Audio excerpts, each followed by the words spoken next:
baby. Why don't you let me in? Oh, baby. Welcome, everyone, to Barely Friends Podcast. My name is Isaiah. My name is Eric. And if you don't know, if you haven't been watching this season 2, Barely Friends Podcast, we are two friends talking about sports. We're mainly an NBA Celtics podcast. And we just enjoy talking about sports, mainly basketball.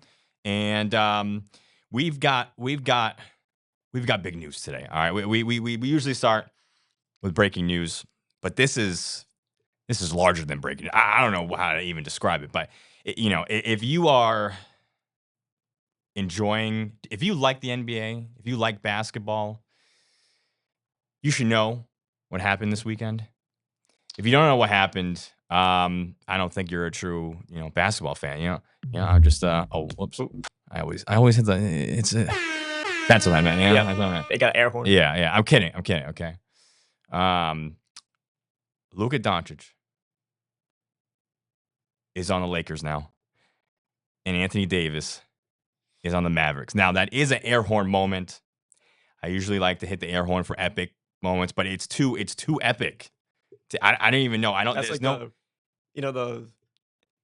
Oh, that one. Yeah. It's like, whoa! What just happened? Yeah. Yeah, that happened Sunday. We're gonna talk about that a little bit, all the levels. But Eric, first thing actually I want to do before we kind of talk about this, I want us to actually make the facial expression of when we saw that breaking news Sunday morning. Okay, so we're gonna close our eyes and we're gonna look at the camera. And when I say go, I'm gonna say 3, 2, 1, go. On go, we're gonna open our eyes and we're gonna make that facial expression. Okay, when we saw it. All right, so we're gonna look at the camera, close our eyes. All right, 3, 2, 1, go. Okay, good. That's our thumbnail. Good. That's our thumbnail. Good. That's our thumbnail. Okay, Eric, when you saw it, that news Sunday morning, your thoughts, your reaction was? My reaction was complete and utter shock. Yeah. When I saw it, I was scrolling on my phone, Instagram, and I saw it from ESPN. Lakers getting Luka Doncic for Anthony Davis, of course.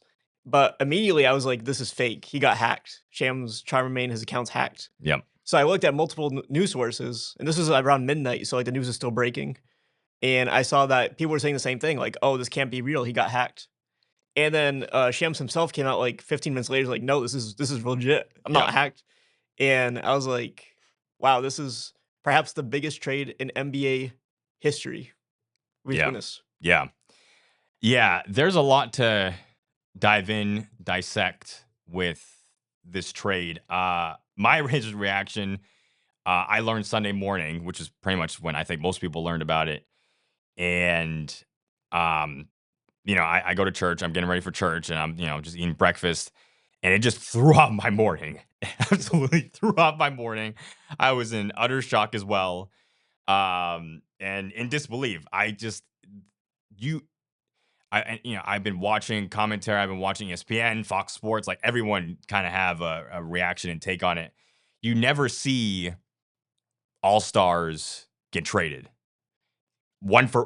Essentially 1 for 1. Like, usually it's an all-star and then a bunch of picks, a bunch of role players, whatever. But never like this. This is like unprecedented. And then on top of that, no one knew. No one knew about this trade except for the GM of the Mavericks and the GM of the Lakers, or whoever was making this trade. I don't even know. Jason Kidd, the coach of the Mavericks, did not know. LeBron James, even though it's hard to believe, seemingly did not know. Absolutely wild trade.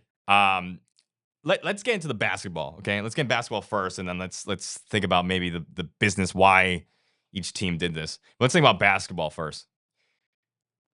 It's early to say a winner.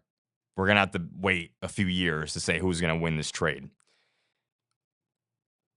But how does Anthony Davis impact the Mavericks, Eric? And how does Luka Doncic impact the Lakers in the short term and in the long term? Yeah.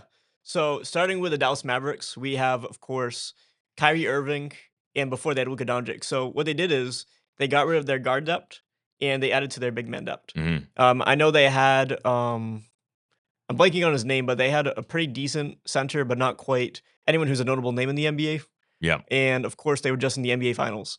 So my logic behind this is they see a team that has Kyrie, Klay Thompson, and now Anthony Davis, and they need a win like right now. They were just in the NBA Finals, and they're thinking they're going to go back and hopefully win the NBA championship. So right now they're in complete win mode. They're trying to get everything done now, Yeah.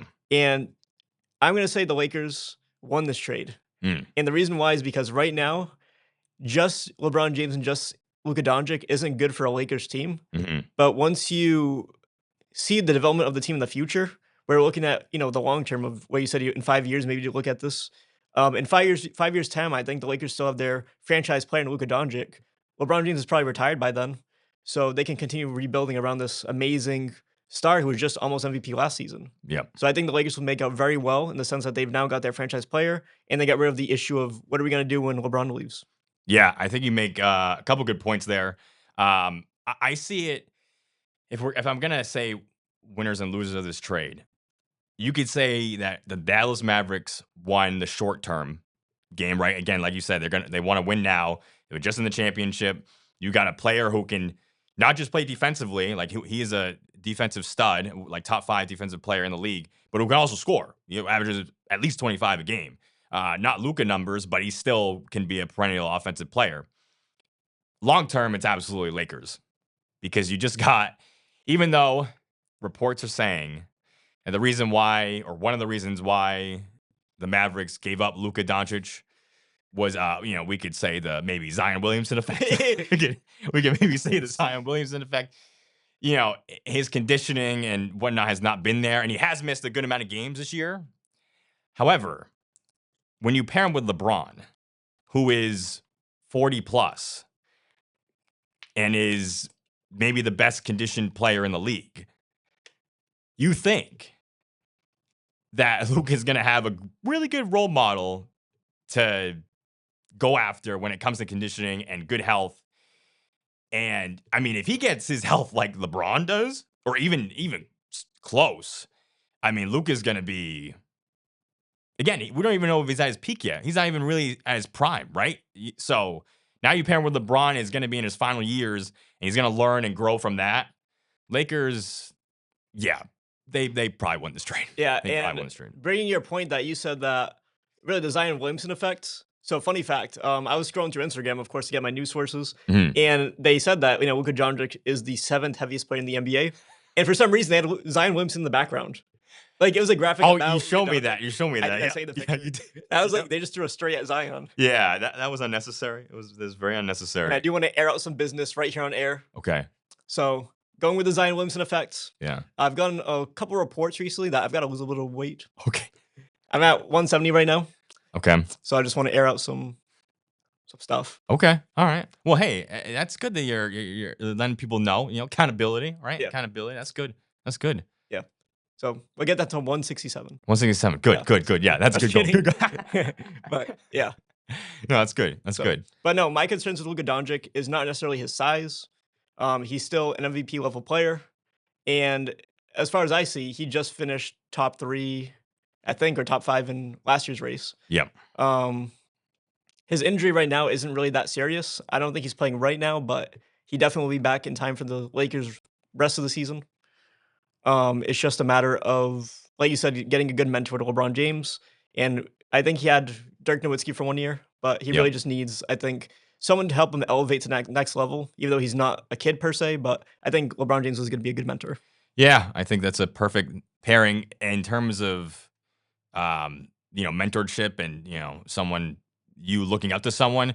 When it comes to basketball, I don't know if it's a great duo. I think they're kind of similar, but this will be good for Luka. This will absolutely be huge for Luka. Now, the other side is just the how. How could the Mavericks do this?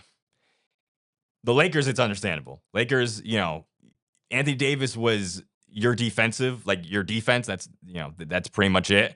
Now they're kind of lacking that, but they could still make moves in the near the trade deadline, and they can get another center. For the Mavericks, how could they do that, essentially not essentially, their franchise gone like that. How does that happen? Speculations. If I'm the Lakers, I'm definitely taking the trade. If I'm the Mavericks, that's a no from me. Yeah. Anthony Davis has been injury plagued. He's a great player when he does show up and he plays excellent. Yep. But to put your franchise around that, I would stick with Luka Doncic. I've heard some conspiracy theories. I've heard some possible business practices that took place. Yeah. But maybe it was, personal relationship that might have been happening where the GM might not like Zion. Or, I mean, Luka. They're not the same player now. Yeah. But yeah, no, I don't really know what I'm having behind the scenes. Yeah, it seems like there's more to this than meets the eye. And it's not just, as simple as oh, it's a conditioning thing, and they didn't want to give Luka a super max deal, which he would have been eligible for next year, because they didn't think he was going to play. That's just ridiculous when he's that talented, when he's a top 5 talent in the NBA. You don't do that. You don't do that. Period. So there'll be more to come with this trade. But there's other trades that have happened. It's not just this one. There's other trades that, if not for this one, would have been on the top of our list. 2 major trades, or I guess they all happened maybe together. De'Aaron Fox goes to San Antonio Spurs, teaming up with Wembanyama and Chris Paul, whereas Zach LaVine heads to the Sacramento Kings. Eric, your thoughts on those 2 trades and that happening? Yeah. So I know that we've had a DeRozan and Levine pairing in the past. Mm-hmm. So I think that's going to help the Kings, but I don't think anything crazy is going to come out of this because we've seen it happen. They just basically added Sabonis to this, and the Kings have always been a team that's either out of the playoffs completely or they're kind of fighting to be in the mix. So unfortunately, it's just a small market that needs to make more moves. Yeah. Spurs, I know they're also in playoff contention. De'Aaron Fox will be a good addition to the squad. I know they also have Chris Paul was another guard. So I think that's a good addition, but I'm not giving it like a miraculous trade rating. I would give both teams maybe B minus, but nothing crazy. Sure, I think that's a fair assessment. I think, for the Kings, Zach LaVine is a good player. I don't think he was an all-star this year. Not recently, I don't No, think. yeah. So he's a good piece, but when you want to add a Zach LaVine, you probably want to have, at least a top 10 player on your team, and then like a 1A, 1B situation, and then you can add, then that's your kind of triple threat. But the Kings don't have that. So I think, around B minus for me there. De'Aaron Fox's Spurs, they're not there yet. The West is loaded. They're not there yet. But that is a good sign that they're making this move. This is a really good move. De'Aaron Fox is a really good player. Paired with Wemby, I think they can make some noise. I think they should make the playoffs, if not the play-in. They'll definitely be in the play-in. But they should make the playoffs. And then down the line, now you can have a potential dynamic duo, and now you just maybe need one more piece. And who knows? The Spurs could be on their way looking like Oklahoma City soon. I don't know if they have the draft picks like Oklahoma City did, and then, to build those players up. But they have Wembanyama, who's like 10 number 1 picks. Yeah. he's incredible. And then, so De'Aaron Fox is a great piece. I think you add another star, which rumblings, this is really not necessarily a rumor, but, someone on ESPN brought up that. Is it me? No, I don't know. But someone on ESPN brought up that, LeBron might be a good destination for LeBron next year or the year after, whenever his last year is, to maybe make a run and make a triple threat, a big 3. I don't know about that, but the Spurs are looking good. They have a good base. That De'Aaron Fox trade, I'll give it a B+. Yeah. So of course we gave our opinion on the Luka Doncic trade. Yeah. Looking at the Lakers' current depth that they have, I know Anthony Davis said we need a big man, like in addition to myself, and they got rid of basically their best big man, and they don't really have much going on there. Right. Do you think the Lakers will do anything before Thursday? Yeah, I mean, if they want to win this year, they're gonna have to. They're gonna have to get a big man. I can't think of any specific names that come to mind. That would be a big man that would be obviously there's no big man that's gonna be like Anthony Davis. I would say the only person like that is Joel Embiid, but he's not playing. So he's playing less than Anthony Davis. So, you're not going to get anyone near Anthony Davis at the center position. But there's going to be they can't have I think Jackson Hayes is his name, their center right now. Yeah. They can't have him. It's No offense, nothing Hayes. crazy, But that's not going to, if you're going to win this year, that's not going to happen. So they need a shot blocker. I think that's at the end of the day. They need a shot blocker. If Robert Williams III were healthy, I would say go for him, but I don't think he's reliable. I don't know. Do you have any names that come to mind? Well, I'm going to throw you my ESPN affiliate trade that I've thrown into the rumor mill. Okay, go for it. Yeah, go for it. So you can give me an honest rating because Okay. I think that it's kind of problematic. Okay. I love I problematic. I said to send Zion Williamson to the Lakers for Rui Hachimura and Gabe Vincent and James Vanderbilt. So basically, their main guy would be Rui Hachimura, and then Gabe Vincent and Vanderbilt, who are in the rotation, along with some picks for Zion and I think Jose Alvarado, I said. Okay. So we just talked about Luka being the next Zion, right? In terms of I don't know. See, there's too many themes right now around Zion now, and now we're trying to pair him with So would you want him at the center? Is that how you would play that? Like if that were to happen? I know in general the Lakers don't have much depth at center or power. Well, LeBron's power forward. Right. I guess what you could do is you could take Luka as a guard, move LeBron to small forward, and then Zion at power forward. Right. And then maybe sign someone to be a center. Right. But I don't think Zion would be open to playing center. I could be wrong. Yeah. But it would just be whatever he's comfortable with.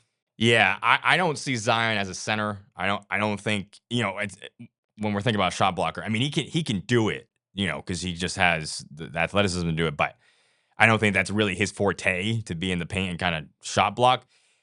If you had Luka at a guard, LeBron as small forward, and Zion as a power forward and added a center, that's interesting. Again, my main concern would be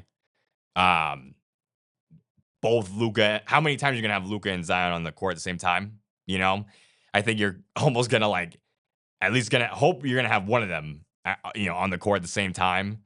I'll give a C plus. I'll give you C. I'm trying to be honest. I'll give you C plus. I think if they were healthier, I'd be like, oh yeah, do it. I don't care. Like you have those stars, and they can score, and I would say do it. It's the health that gets me a little nervous. But if you're willing to risk it, do it. But I would say C plus. Yeah. Gotcha. C plus. Yeah. Yeah. Obviously, being a Pelicans insider, I'm kind of leaning towards giving us stuff. Sure. Right. Sure. But really, I mean, Rui Hachimura, for me, he would be a good depth player.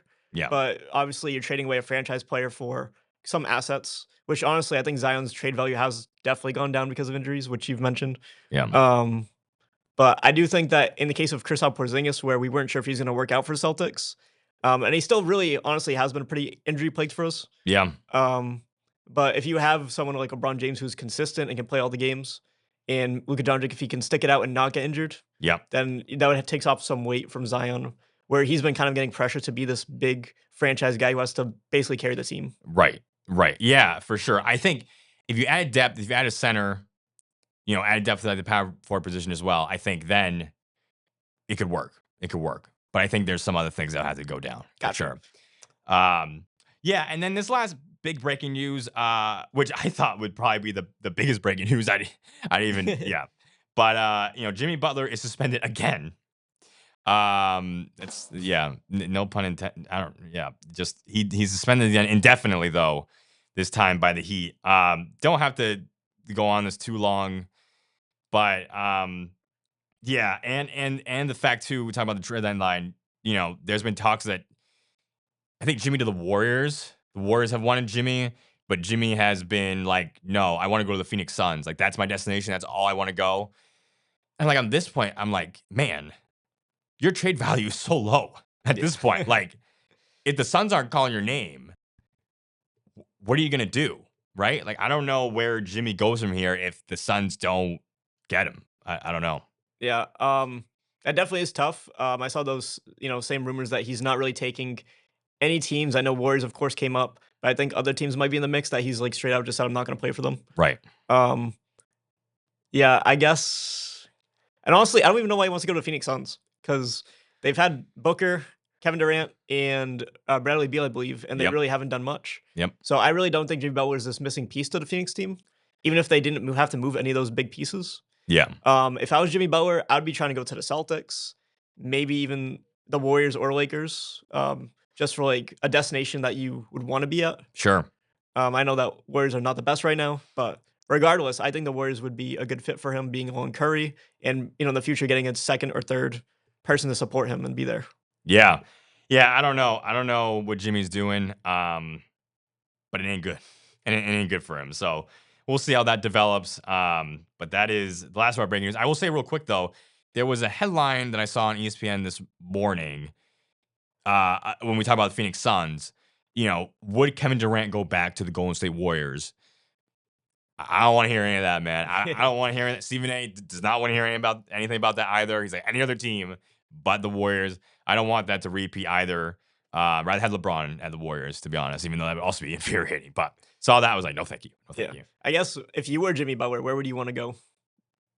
Or Yeah. what would you do in that situation? Yeah, I mean, at this point in his career, you got to be open-minded. I think that's the number one thing for him. You can't just have one team you really want to have. You really want to be there for X, Y, or Z. You got to have options. You got to have options, especially in your circumstance that you're in. You can't just think about going to one team no matter how bad you want to go. So you got to have options. If I'm thinking options specifically, it's a championship contender who needs a small forward. Again, he's not going to go be a role player, I don't think. So that's going to be also tough to figure out. So, it's not going to be a Thunder team. It's not going to be, I mean, the Spurs could be an option. I think that could potentially work with De'Aaron Fox and Wemby. I think that's a legitimate big three. So that's one that comes to mind. But yeah, I don't know. He's in a tough situation. So we'll see. We'll see how that plays out. We're gonna move forward into our. This is just usually an NBA section, but I've named it Ball is Life now because. I mean, for all these NBA players, ball is life, right? It cannot be ball is life. So it's gonna be a ball is life segment. And first, we're gonna talk about the Celtics. But as you can see, Eric, in our notes, I'm pretty tired of them. I quoted myself. I said, I'm tired of the Celtics. ... I don't know. I feel like, at least, let me say, I will say that I am repeating myself over and over again on this podcast with just being kind of sick and tired of this same old we're so talented, but look at the gameplay, like the effort's not there. One in particular game was actually against the Houston Rockets the other day, and we lost the game winner. That doesn't necessarily bother me. It doesn't even necessarily bother me that Dillon Brooks also had like 35 points and was 10 for 15 for 3. What bothered me most was that this guy, Eamon Thompson, I think that's his first name, he quoted after the C's won, or after they beat the C's, he said, I feel like Kobe. Now, I don't really know Thompson's game that much. I think he's really talented. I think he's a young, up-and-coming star. But when you say, I feel like Kobe, after being any team, I have a problem with that. I legitimately have a problem with that. How do you feel about that that quote, Eric? Yeah. I don't think he's quite that Kobe level. Yeah. I mean, congrats, you beat the Celtics. Yeah. I mean, we're, of course, Celtics fans, but it's just shows a sign of how dominant the Celtics are. That's such a big accomplishment to beat our team. So congrats on the one win, but I say if they can beat us in a playoff series, which it would have to be in the finals. Yeah. But if you get to the playoffs and you beat us in a series, then awesome job to you. Yeah. But if you beat us in one game, it's whatever. Yeah, he did have a career night. 30 points, something along those lines. But But yeah, I feel like it's right. Settle down, like only a few players in the league maybe can say they can feel like Kobe. But I just to have the confidence to say that, and it is a big deal because it's like you're in the finals if you're playing the Celtics, right? Especially if you've never been there, it is a big deal. So, but yeah, it's a little sour to have that quote after beating us, but good for the Rockets. You covered them, and since covering them, they've been on the rise, right? So they've been great. Sagoon is now an All-Star, first time All-Star. So they've been good, but yeah, it just. And then I watched the Pelicans actually, one of the Pelicans games against the Celtics, and it was just I didn't watch it like the full game, just like a little bit of one quarter. It's just I don't know. They just like they don't. It's like they're in La La Land. I don't know what gets into them. I don't know like preparation before the game. I don't know I don't know. Yeah, it is. I mean, I know more about the Pelicans, like their intricate parts moving. Yeah. I know for them, Trey Murphy and what's his name, CJ McCollum has also heated up at moments. Mm-hmm. But I don't really see an excuse of why the Celtics would lose by 1 or 2 points to the Pelicans, or they would beat them by 1 or 2 points. Right. It just, you have Tatum, Brown, Porzingis, White, Holiday, who can all arguably be in the All-Star game.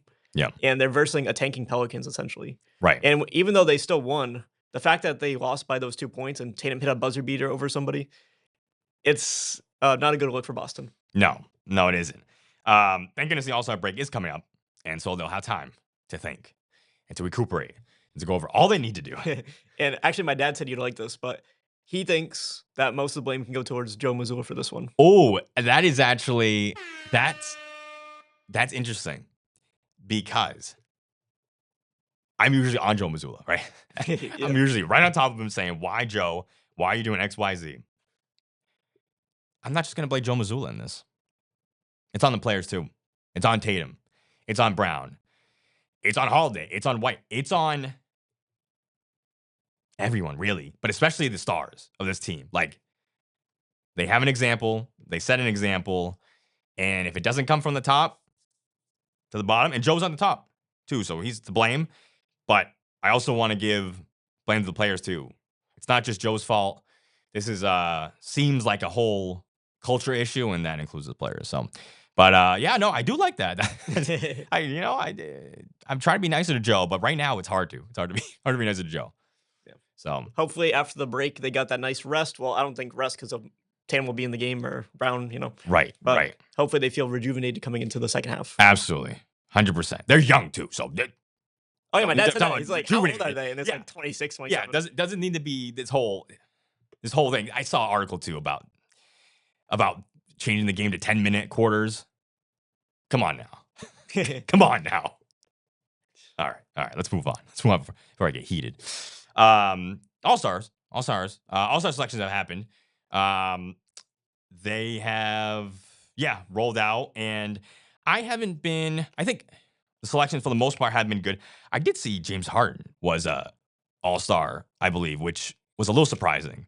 But I think the Clippers are top 5 seed in the West. So I'm sure he had a big role, especially with Paul George and Kawhi Paul George is gone, but Kawhi being out for a long time. Let's talk about snubs for a second. I have one snub that is interesting that may be of interest to you as well. Tyrese Maxey is not an All-Star. Now, 76 as a whole this year are garbage, okay, are garbage.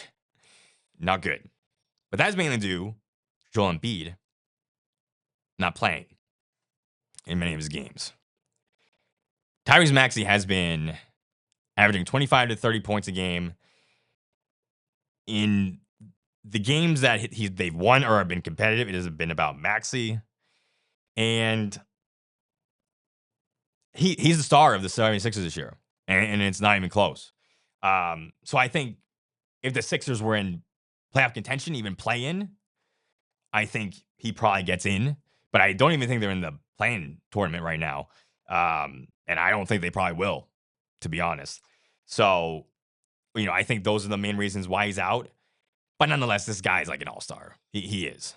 Yeah. I think with your point about James Harden being an all-star, I will say if it was reversed, like the Sixers were in this position as the Clippers and it was reversed, James Harden probably would not be an all-star and Sure. Tyrese Maxey probably would be. So as much as it really shouldn't be, I think team success does contribute to all-star selections. Even though, like you said, Tyrese Maxey is very talented, and I agree that he's an exceptional guard. It's just that he's got the short end of the stick being with Sixers and dealing with Embiid's injuries. Yeah. So hopefully Embiid will either come back and be healthy, or the Sixers might decide to, I wouldn't say jump the gun, but they'll try to trade Embiid for some assets. Yeah, I mean, honestly, at this point, I mean, Luka got traded for Anthony Davis and 1 first-round pick. I mean, shoot, go for it, right? Don't let his value continue to go down while he's, trade him now at his highest value. So, any snubs for you? I did kind of throw some shade at Jordan Poole the other day. Okay, yeah. I don't know if he had got an official selection. But for subs for me, I would say that for the Pelicans, I really liked Trey Murphy's work on the court. And I know that Pelicans once again are in a bit of a tank mode right now. Yeah. But I think that Trey Murphy's a really great guard, and there's a lot of great guards who got selected. So in another world, he would be a reserve in my opinion. Yeah, I agree. I saw highlights of the Pelicans played the Nuggets yesterday, and he was just lighting up from 3. He was just absolutely lighting it up.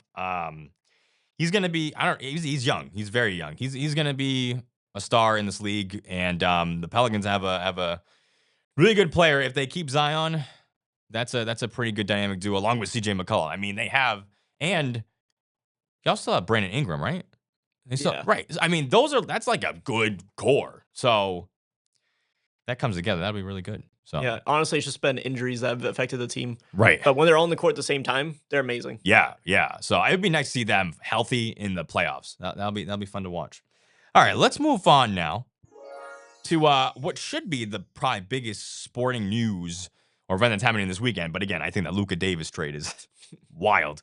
The Super Bowl, guys, is happening this weekend, this Sunday. Eagles, Chiefs.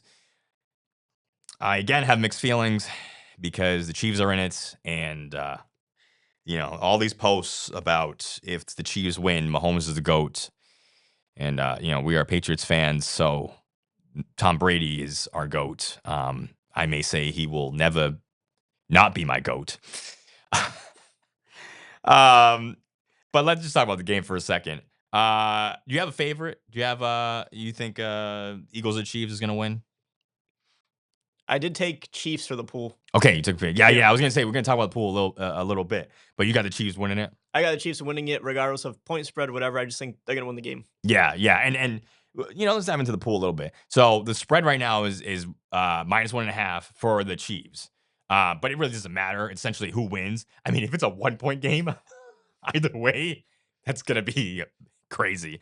I picked the Eagles to win essentially. Even though I feel like the Chiefs are gonna win, but my mindset was like, if I'd rather have the Eagles lose and me picking the Eagles, versus if the Eagles won and I picked the Chiefs to win, I would have been livid. I would have been absolutely livid. So I'll live with me picking the Eagles and the Chiefs losing because I can see that happening. The Eagles are more talented, and Saquon Barkley is a stud. He has made this team into a Super Bowl contender and kind of elevated them. Not kind of. He has elevated them to be this team.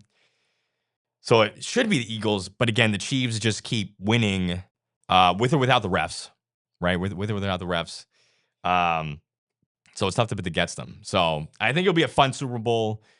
Should be decently scored. I know also in our pool, we have touchdowns and field goals and all that. So I have essentially the game 27-21. So I have 6 touchdowns and 2 field goals. Oh, I think we might have the same. Oh, no. Yeah. Because you might have the same points as me. So I need the Eagles to win. Yeah, so it's literally whoever wins that, Right, is gonna be big. So yeah. It's gonna be good. But I will say that even if Patrick Mahomes wins this Super Bowl, he's not even close to being better than Tom Brady. Oh, wow. That's not even close. That's a hot time. I mean, I love it. That's good. Why do you say not even close? Why is it not even? Well, Brady finished his career with, I believe, 10 Super Bowl appearances and 7 rings. And it is too early to evaluate the GOAT, side-by-side comparison-wise. It's, he's still very young in his career. But the only way Patrick Mahomes would pass Tom Brady is if he manages to get 8 rings. That's my opinion. Okay. And the reason too is during Tom Brady's like twilight years with Tampa Bay, he basically destroyed the Chiefs, destroyed the Chiefs in all those games. Yep. He destroyed them in the Super Bowl. Yep. He destroyed them with the Patriots, I believe the AFC Championship. Yes, he did. So Yep. it's just very clear and concise that Tom Brady has beat Patrick Mahomes during his like early stages of career. Yeah, and you know, Brady's not on the field same time as Mahomes, all that stuff. Nonetheless, I mean, that defense is not the defense that the Chiefs have now, but was pretty stud. And he beat them when the Chiefs were at home, when they had the first round, which no one has. I don't know if anyone else has done that. I don't think so. And in the playoffs, anyone has beat Mahomes at his home stadium in the playoffs. So I agree. I think in the rings thing, if he gets the 3-peat, I think that adds like 2 to 3 rings. You know, I don't know. It's Yeah, because Brady kind of blocked 2 rings, you know, with those Tampa Bay Bucks and the Right. If you talk about Brady himself, he has the ring with the Bucks. So I think the 3-peat is pretty big, and you know, in significant ways. So that's why I'm like, Eagles fly, Eagles fly. I'm all Eagles. I'm wearing green all day Sunday. Don't get me wrong. And now, but Sunday I'm wearing all green. All right. Moving on to we're bringing it back. Our Supernova Superstar. Eric, you know what that means? We need our sunglasses. We need our sunglasses because our superstar, when we bring them up on the podcast, shines bright. Okay. And if you've never seen our Supernova Superstar segment, we just pick someone in the community, local community, which is usually like South Coast, Massachusetts. And we shout them out. We'll give them a shout out, share what they've done, what they're doing. And that's pretty much it. So, little drum roll. Our Supernova Superstar for this episode is Ian Rigo. All right. Ian Rigo plays for Dartmouth's basketball team. All right. Dartmouth, Massachusetts basketball team. He committed to playing baseball at UMass Boston, but this is quoted, he is the heart and soul of this Dartmouth basketball team. Okay. He's averaging almost a double-double, 9 points and 9 rebounds. And last Friday night, they dominated Durfee 61-47 with him playing. I think he had a last second or a last-minute dunk, left-handed dunk. Yeah, Ian, good stuff. This is all from South Coast Today's article. He was debating whether or not he was going to play basketball this year, just because of the baseball and pursuing that. But he's there, and he's obviously been a huge reason why Dartmouth is, doing well or winning games. So, Ian, congrats. Do well at UMass Boston. Hope for the best for you, man. Hope for the best for you. Yeah, I know that our area's had a lot of people get recruited for baseball. So best of luck to him, and I know the Red Sox might be looking. Yeah. Hear that? Red Sox. Big, Don't go to the Yankees. Definitely, if you're going to be recruited, don't go to the Yankees, please. All right? Please don't do that. All right. Transitioning again to our What in the World. What in the world is going on? Obviously, the Luka Doncic AD trade is the biggest one in the world. But we have some other things that we're going to bring up in our What in the World. Eric, let's start with you. You got a few things for What in the World. What's happening? Yeah. So actually, right before I found out about the big news with Anthony Davis and Luka Doncic, I was watching the WWE's flagship event, the Royal Rumble. Okay. Yeah. So to sum it up for those who do not watch wrestling, essentially a large battle royale. 30 superstars come into the ring in 2-minute intervals, and the winner of the Royal Rumble is whoever lasts the longest without getting thrown over the top rope. So that was their event, and the winner gets to main event WrestleMania, which is WWE's big finale at the end of their season, the big Super Bowl for them. So at the Royal Rumble, I'm not sure if you saw any highlights. I didn't see highlights. I may have seen a social media post and an image. Were there celebrities in there that came out in the Royal Rumble? I'm not big on streamers, but I know Speed was in the Royal Rumble. Okay. I Show Speed, I think his name is. I don't know what that is. Yeah, we're getting kind of old. Yeah. Oh my gosh. Yeah, but the final three, like the big three that came out to the finals, was John Cena, Yep. Jey Uso, Okay. and Logan Paul. Okay. And before that, like the big six, I know Roman Reigns got eliminated, CM Punk got eliminated, and another big guy, I think Seth Rollins was in there. So it came out to this big three. Logan Paul got thrown over, and it was between Good. yeah, it was between John Cena, returning for his final run in the company. 1 year left on his contract, going to go for the big title at the end. Yep. And Jey Uso, who's a big underdog, cousin to Roman Reigns, I believe. Yeah. Bloodline. Yeah, bloodline. And it came down to these two men. And John Cena, he got them pushed out at the end by Jey Uso, and Jey Uso became the winner. Wow. That must have been. I'm sure the fans probably really want John Cena to go in the championship. I don't know. I mean, I think John Cena, his whole career for the most part, has not been a villain. He's been a hero. I think there were times where he was a villain. I remember in the oh my gosh, the era when the Nexus. Remember that? That was like probably my favorite era of wrestling. Watching it. Obviously like Triple H and like Undertaker way back. That was probably the best era. But that was fun to watch. But like he was kind of like a villain there. But most part, he's been a hero. But yeah, Jey Uso. Is he the brother who? Because now the bloodline's like, I don't know where they're at. There's like 2 bloodlines now, right? Yeah. Honestly, I watched the main events of. Well, I watched. I mean, like pay-per-views, the big ones like WrestleMania, Royal Rumble, Survivor Series. So like the ones that are like the big flagship shows. Okay. I know that Solo Sakai, I think his name is. So he got beat by Roman Reigns and basically ended the bloodline from that era. Okay. So now Roman Reigns is just the OG Child Chief, and he's kind of doing his own thing now. And Jey Uso, he's not affiliated with anyone. He's kind of just his own person, star, doing his own thing. Okay. Got it. All right. Well, good for Jey Uso. Good for him. Who's the champion right now? So right now, Jey Uso is going to fight either Cody Rhodes or Gunther at WrestleMania. Oh, okay. And that's because they're both champions, or they're gonna face Cody Rhodes and Gunther? Yeah, so I believe Cody Rhodes is, one champion for SmackDown or Raw, and Gunther's the other champion for SmackDown or Raw. Okay. So he gets to choose between one of those 2 champions to face. I see. Got it. All right. Very interesting. Yeah. Very interesting. I will say, Sodi noticed this too. I was pretty disappointed John Cena get out. Yeah. I was kind of like Jey Uso, his whole gimmick is the yeet thing. Right. Yeah. So the whole crowd was, really loving it. They were doing the yeet. I'm just not a fan of the yeet. Yeah. No. Yeah, no offense, yeet, but it's just that I think of WrestleMania as like Stone Cold Steve Austin, The Rock, John Cena, Undertaker, like these big names. Yeah. And Jey Uso to me just isn't like quite there yet. He could be, but he's not at that level of Roman Reigns and Cena and those guys. Sure. And I'm sure like in the background, with like trying to produce it, like with him being a part of the bloodline. And I mean, the Uso brothers have gotten much bigger than when they were before they were just tag team, champs here and there. Now they're, they're up there. But yeah, I agree. They're not Cody Rhodes level. I mean, Gunther's a champion, but I don't even know if he's really up there. Like, I mean, CM Punk's still in there. He's big name, right? So some of these other big names. Yeah, I don't know. Hey, he'll get a shot, so maybe we'll see how big time he is. But yeah, I'm sure there's gonna be something with John Cena though in WrestleMania. It's his last hoorah. Well, I guess like what would you do with John Cena at this point? I mean, I'd put him. I mean, he's gonna be in WrestleMania. I'm putting him in WrestleMania. I'm putting him against someone very iconic.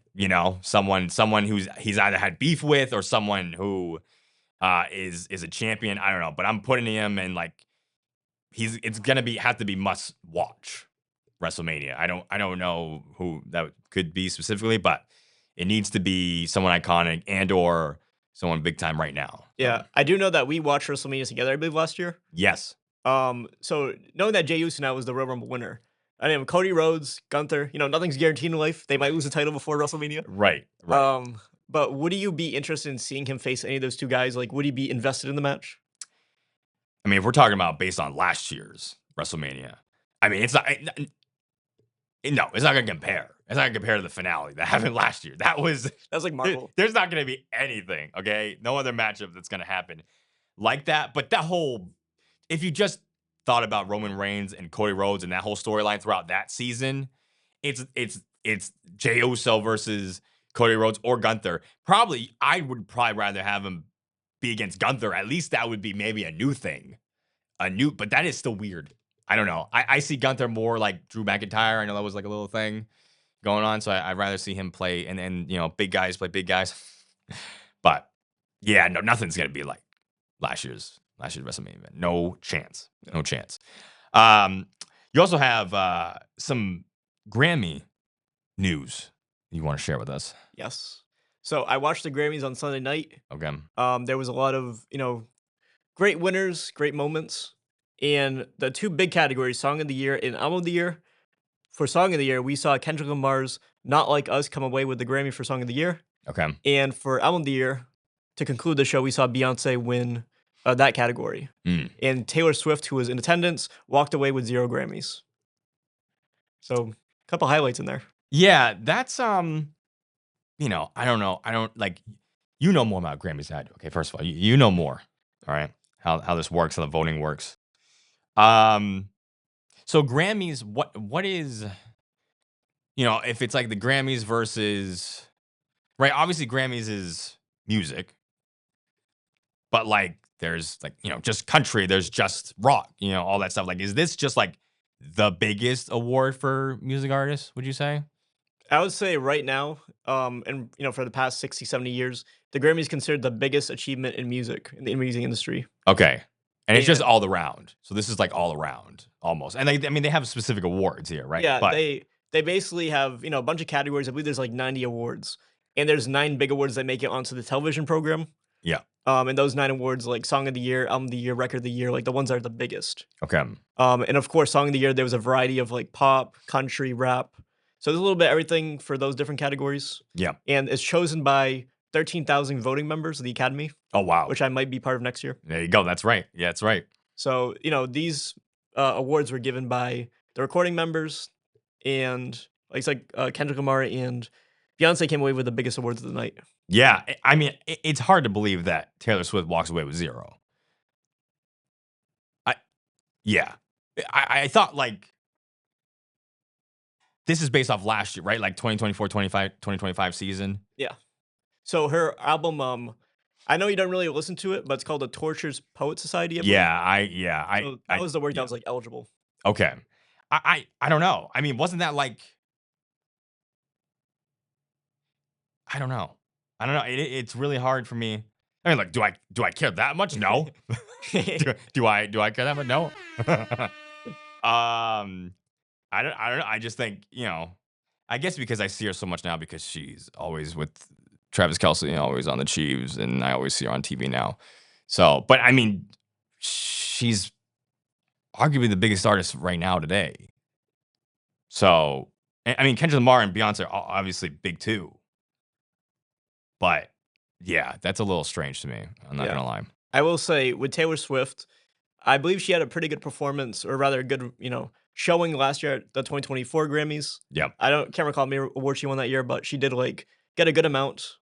With this one, I know that they've been complaining that Beyonce has never won Album of the Year. Okay. And so this moment that she won for Cowboy Carter was her very first Album of the Year Grammy. And she's been nominated, I believe, 99 times in history. Oh, wow. Like all the Grammy Awards, the categories. Right. So in my opinion, I've listened to, I don't know if you've heard the song Texas Hold'em. Oh, yeah. Yeah. So I think that's a jam. Like, yeah, that's a pretty good hit. Yeah. But the rest of the album, to me, I don't really see much pop culture influence in it. Like, I don't really think these songs will stand the test of time besides maybe Texas Hold'em. Yeah. So although I know she hasn't won Album of the Year before this, I don't think this is the album that should have won her that award. I agree. I mean, there are so many albums when she was, younger that I think could have won. But again, you had artists on the rise and albums then that, I mean, that era, I don't know much about music, but I think that era had much better albums. Debate me if you want, okay? Debate me if you want. But I think they had much better albums than this year. So I think there was way more competition. But yeah, I don't see that as like one of Beyonce's best albums. Is Texas Hold'em the one with Miley Cyrus? Which one's that one? Is that a single? That might just be a single. Actually, that one country song of the year, I believe. Okay, that one country. Okay. Yeah. Okay. which probably is also like, I don't know, that should have won country. Yeah. But I think that is a banger. I do enjoy that song.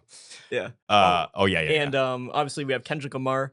Although you're not like a big music, like you're not like a connoisseur who goes to like different albums. Right. If you had to choose right now, like what would you pick as the song of the year? Like just songs you like. Oh man, that's tough because I don't like listen to mainstream. You know, I'm not a mainstream. Like I turn on the radio like for like 10 seconds. I'm like, dude, this stuff is gross.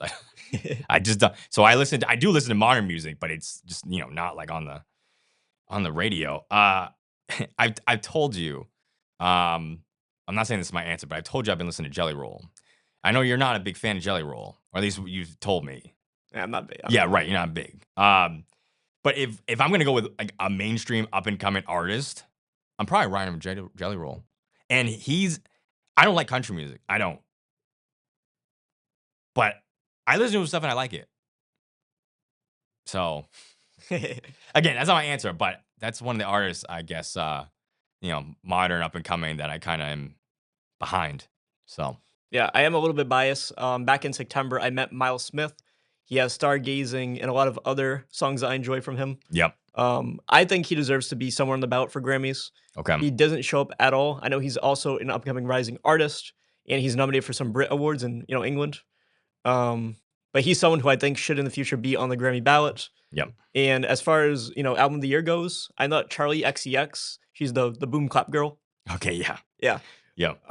But she had an album this year called Brat, and it swept like Rolling Stones album of the year, Billboard album of the year, New York Times album of the year. Like it got album of the year from like everywhere. Wow. So I think just going off that trend, like you would think the Grammys would agree with that, but apparently Not the case. Nope. Yeah, I don't know. There's different people voting, different people's opinions. So and it changes. But that is the Grammy world, guys. I have one in the world really quickly. The Paul brothers, right? Everyone knows the Paul brothers, Jake and Paul. Jake is the fighter who just fought not Floyd Mayweather. Mike Tyson. Mike Tyson, there we go. Floyd Mayweather. Nope, not the same guy. And Logan Paul in WWE, like you said, he was just in the top 3 for Royal Rumble. There were articles and rumors popping up that they were going to box and fight each other. And so I delved into it. I'm like, oh, here we go again. Another one. Oh, another Netflix special. It's going to be so huge. So it's going to break Netflix. But then I looked into it. It's they're not fighting. They're just doing a reality series on it's not HBO Max anymore. It's just Max. Streaming March 27th. So shameless plug, I guess, for that. But I really couldn't figure out what it's going to be about. It's just, again, a reality series. Like, it's just, I guess, going to be about them. They may fight in the last episode. I don't know.